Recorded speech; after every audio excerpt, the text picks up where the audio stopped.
Hello and welcome to my excellent English course lesson 2, the English verb to have. The English verb to have, respectively to have got, is an important basic verb all learners of English should know. It can be used as both a main verb and modal auxiliary. Moreover, to have is an irregular verb that changes in the present form from have to has.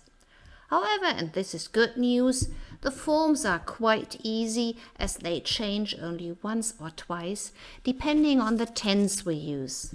And that's it. Let's see, what about the usage of to have? As I said, to have can be used as either main verb, as auxiliary, or as a modal verb. What does this mean? Well, as main verb, to have expresses possession and ownership and is followed by a direct object. It is equivalent to the Spanish word tener, the French avoir, German haben, Italian avere. If you use to have as an auxiliary, it helps you to create other tenses. For example, the present perfect, the past perfect, as in the expression, I have washed my car. How about modal auxiliary? In this case, to have expresses an obligation that is similar to I must. For example, I have to wash my hands now.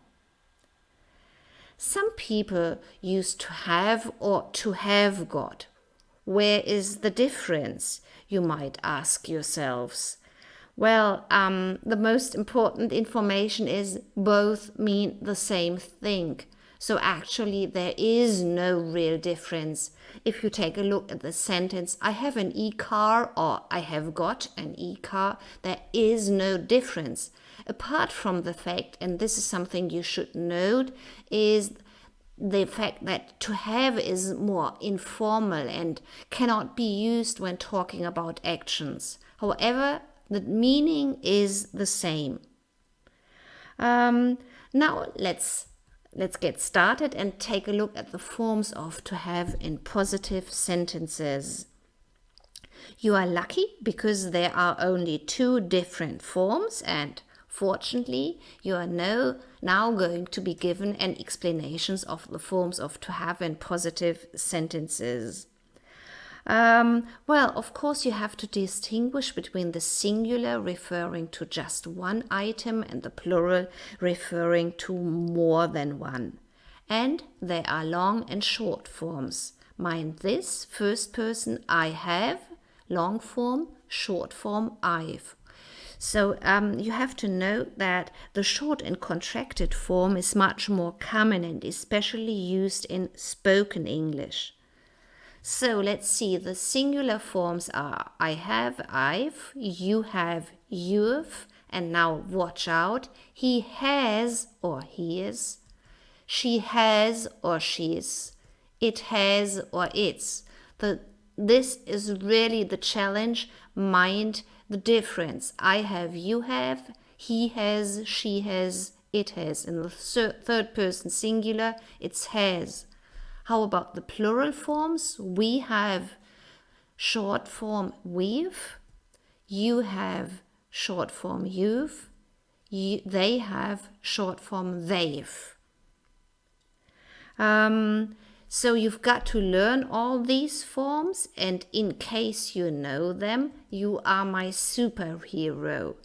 Therefore, repeat after me. I have, you have, he has, she has, it has, we have, you have, they have. This is really basic.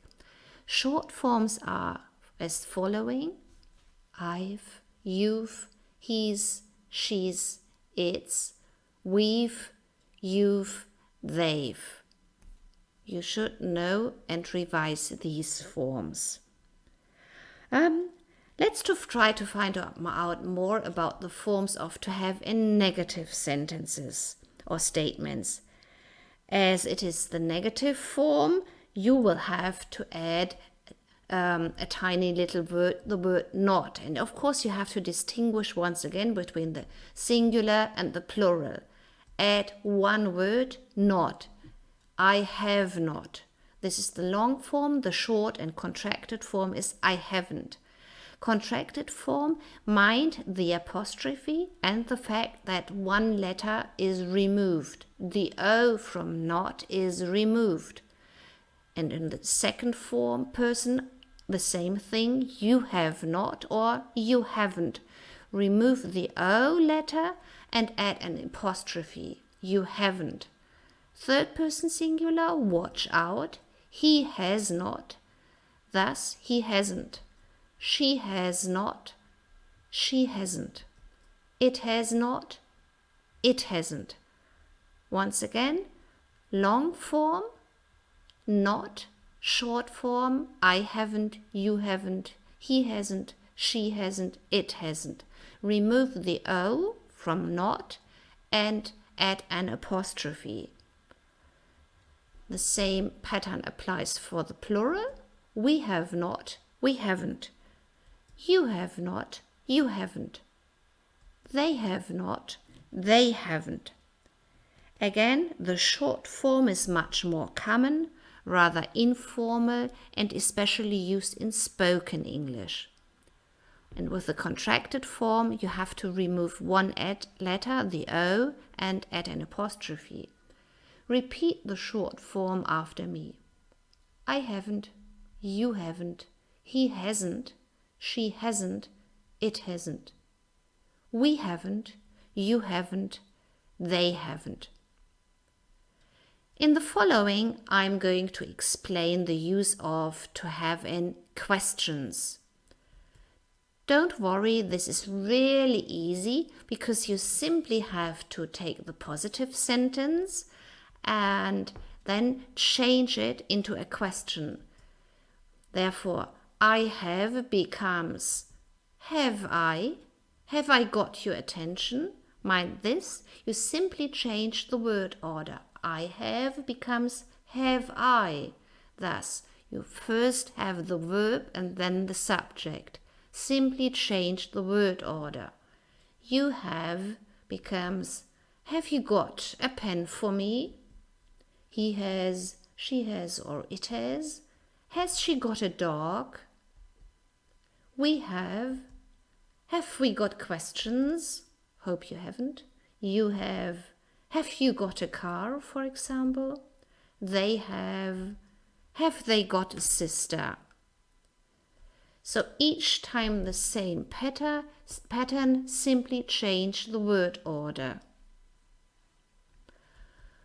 Watch out when you use short answers. Questions, for example, have you got a pen for me? Short answer would be yes, I have. Positive, negative, no, I haven't. In short answers, the forms and the word order are given and the rules simply have to be followed. Thus, for the positive, in the first person, it's yes, I have. Positive, negative, no, I haven't. Let's go on. Have I got your attention? Yes, you have. Positive. No, you haven't. Negative. Has she got a dog? Yes, she has. Or negative. No, she hasn't. Have you got questions? Yes, we have. No, we haven't. Have you got a car? Yes, you have. No, you haven't. Third person plural. Have they got a sister? Yes, they have. Negative. No, they haven't. This is something you will have to revise. Short answers are yes, I have. Yes, you have. Yes, she has. Yes, we have. Yes, you have. Yes, they have. This is the positive. The negative is no, I haven't. No, you haven't. No, she hasn't. No, we haven't. No, you haven't. No, they haven't. And that is already it. Finally, let's try to summarize the most important facts. For the positive forms of to have, you have to revise the following. I have, you have, he, she, it has, we have, you have, they have. Remember the contracted forms, I've, you've, he's, she's, it's, we've, you've, they've. And revise the negative forms. Add the word not in the contracted form, remove the O and add an apostrophe. I haven't, you haven't, he, she, it hasn't, we haven't, you haven't, they haven't. With questions and short answers, remember, change the word order for the question. And the short answer has to follow a strict rule. Yes, I have. No, I haven't. Has he got a dog? Yes, he has. No, he hasn't. That was it for today. See you again for the next episode of Excellent English.